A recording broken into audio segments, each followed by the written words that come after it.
Magandang umaga po sa ating lahat. Narito ang latest na weather update ngayong araw ng Tuesday, January 7, 2025.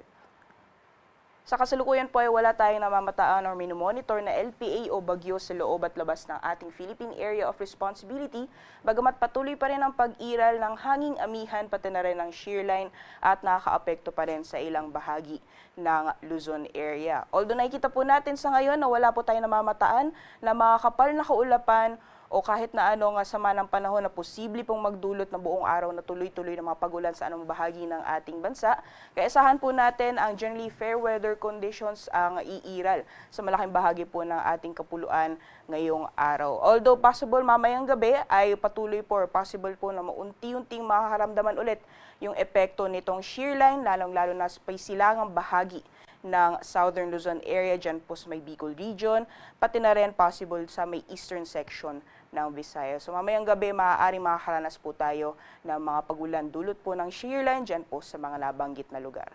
At sa mga susunod na araw ay wala pa rin tayong namamataan na LPA or bagyo na posible pong makakapekto sa anuang bahagi po ng ating bansa. Kaya asahan po natin na magpapatuloy yung generally fair weather conditions o maaliwalas sa panahon sa malaking bahagi po ng ating kapuluan hanggang sa mga susunod na araw.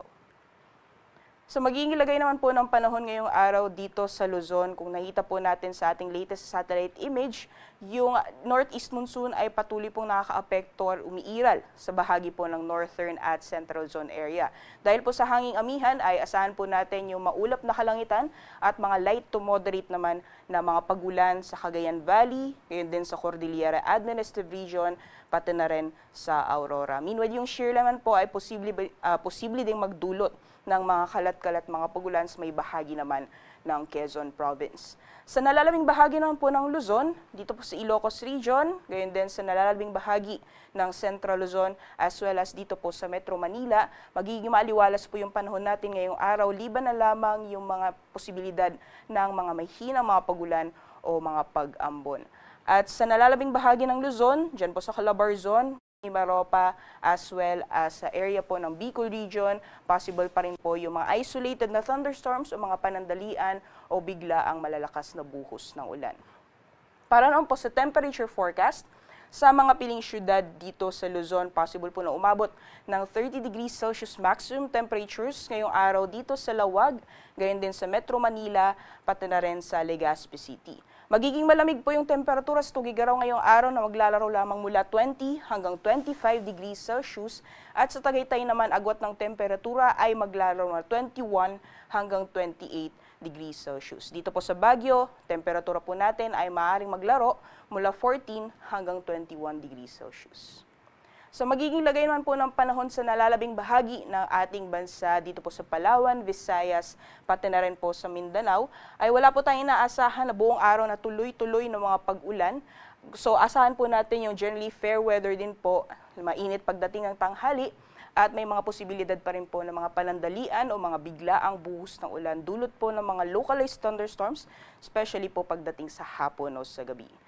Temperature forecast naman po para sa mga piling syudad sa Palawan, dyan po sa Kalayaan Islands, maglalaro mula 23 hanggang 30 degrees Celsius at 31 degrees Celsius maximum temperatures naman ngayong araw dito sa Puerto Princesa. Sa mga piling syudad naman sa Visayas or over Visayas area, yung temperatures po natin for Iloilo at Cebu, maximum temperatures maaaring umabot ng 30 degrees Celsius at 31 degrees Celsius naman para sa Tacloban. Dito naman po sa Mindanao, dito sa Zamboanga, gayon din sa Metro Davao, yung temperatura po natin maaaring umabot ng 32 degrees Celsius maximum temperatures at yung agwat naman ng temperatura ngayong araw sa Cagayan de Oro ay maaaring maglaro mula 24 hanggang 30 degrees Celsius. Sa kalagayan naman po ng ating karagatan, patuloy pa rin po nakataas ang babala sa matataas mga pag-alon or gale warning sa hilagang dagat baybayin ng Northern Luzon, dyan po sa mga dagat baybayin ng Batanes, Babuyan Islands, pati na rin po sa northern coast ng Ilocos Norte. So delikado pa rin pong pumalaot, lalong-lalo na po sa ating mga kababayan na may mga maliit na sakyang pandagat. Sunrise po natin ay 6:23 AM at sunset ay 5:42 PM.